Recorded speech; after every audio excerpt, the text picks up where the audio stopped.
During the pita, focus na ta sa ato ang self. Charot. Actually guys, tara mo gipaabot na butang para makasugod na ko o makakiat ako sa akong life. So, now is like I'm doing well and it's the first time. First time? It's actually my first vlog na confident ako kung mo ingon nga ma-vlog na gid ko. Lang gagit ang sister. Bayot kayo batasan ng bayaran. But yeah, ano siya sugod na ako karon kay ano siya, ang kabalon mo kung unsa.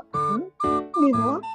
So, wala, see you in a bit.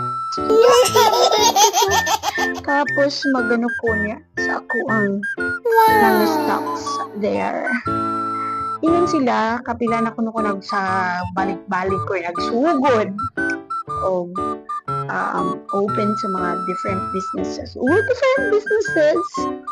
This time, ang bayot, masugod na din siya. Muna gano'n nila nga, if you find me serious, wag ka, mas bayot ka rin.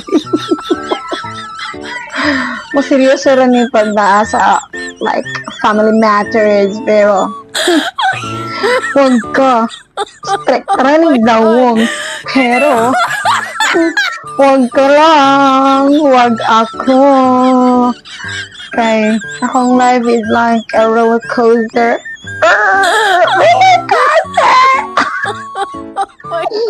Ay, bitaw guys, nalipay ra ko ron kay nana ko'y microphone, like, you know, i-vlogging tools.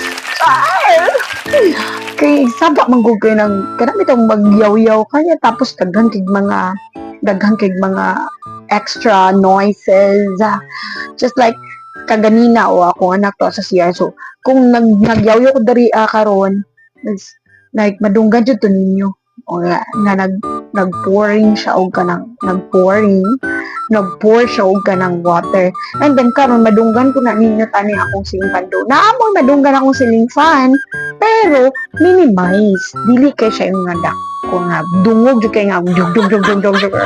And then at the same time dili lang ceiling fan yung madunggan na sa akong background, ang mga motor madi nganing agi sa akong